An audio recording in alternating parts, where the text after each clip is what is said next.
Welcome to The Explainer. Today, we're diving right into a seriously fascinating analysis about the evolution of American political divides.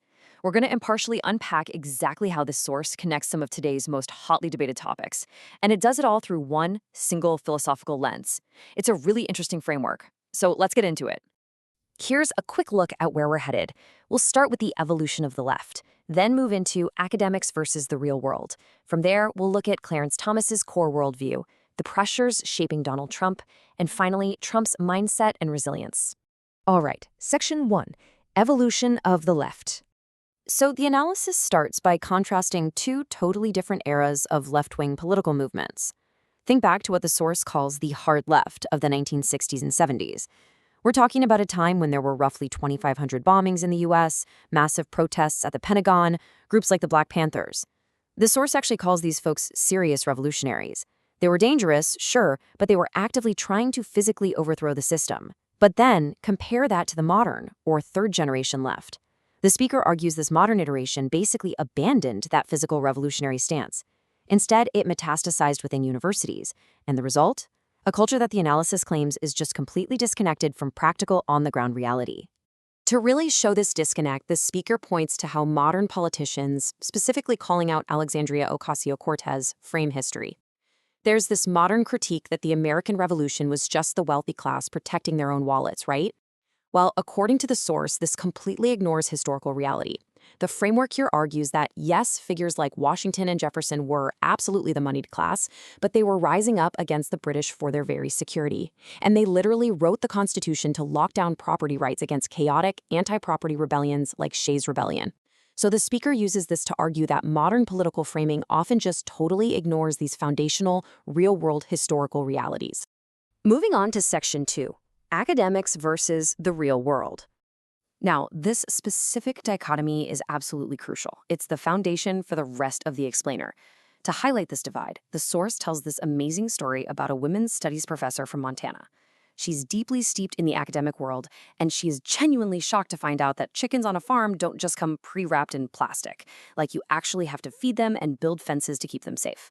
An engineer in the story points out the stark contrast here. The academic world, it's entirely performance-based. If you use the right words and show the right emotions, you succeed, and you are totally insulated from physical consequences. But the real world, it demands action. You have to deal with nature. It's about engineering and actual problem solving. Think about it. If you build a bad fence, the chickens get out. The consequences are immediate. There's zero hiding from them. Okay, Section 3, Clarence Thomas's core worldview. So let's apply this framework. The crucial point here is that Supreme Court Justice Clarence Thomas's worldview, according to the source, was not forged in some theoretical academic hall. It was forged in gritty reality. He grew up farming and cutting trees in segregated Savannah.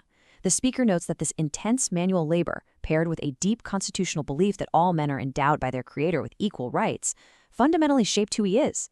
Because he had this lived, practical experience of wrestling with nature and overcoming massive physical obstacles, the source claims Thomas completely rejects modern narratives of systemic oppression. Instead, he relies on a rock-solid belief in constitutional equality and personal agency. And this brings us to a really powerful conclusion the speaker draws. Because Justice Thomas is so incredibly grounded in practical reality, the source argues he doesn't just look at his political opponents as people with, different ideological ideas. No, he views the clash as a fight between insanity, meaning a total detachment from physical reality, and an actual understanding of the real world. So it's not just a disagreement on policy, it's a disagreement on whether the chickens come pre-wrapped or if you actually have to feed them yourself. That brings us to Section 4, Pressures Shaping Donald Trump. The analysis maps out this intense, compounding sequence of events, and it's quite a timeline. We start with 2 impeachment attempts during his presidency, then his belief in a stolen 2020 election.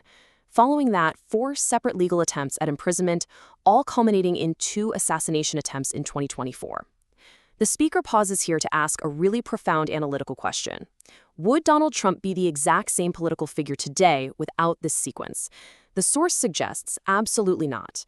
At every single stage, these relentless attacks fundamentally drove him toward a bolder, far more radical decision-making process.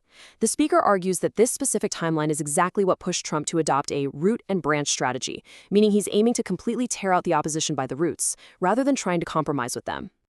Finally, Section 5, Trump's mindset and resilience.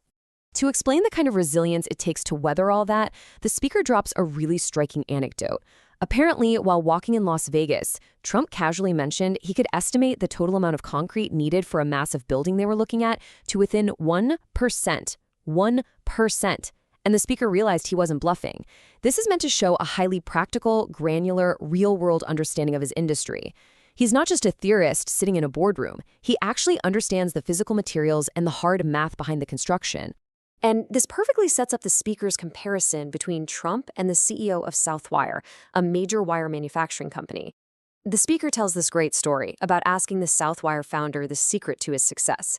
The founder basically said that unlike other CEOs who are finance guys, the cautious types who rely on others and are terrified of making a mistake, he was an engineer. He knew exactly how to push the business right to the absolute edge of the margin because he had physically done the work himself. The source applies this exact engineer CEO mindset directly to Trump.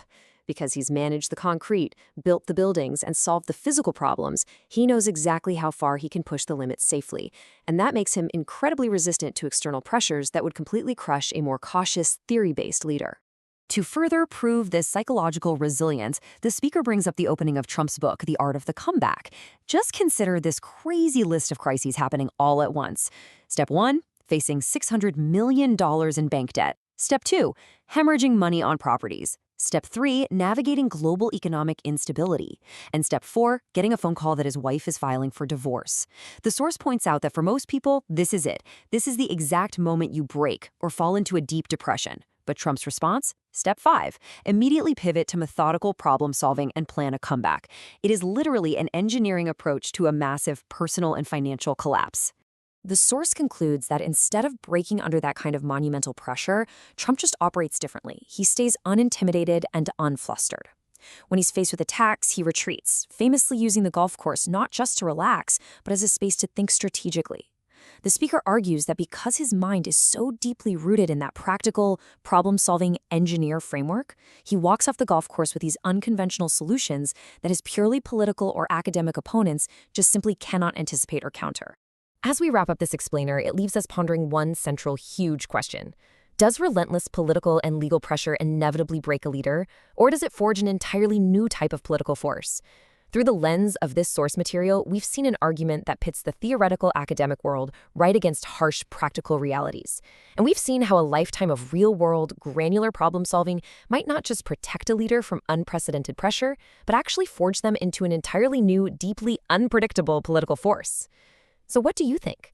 Thank you so much for joining me today, and as always, keep questioning the frameworks behind the headlines.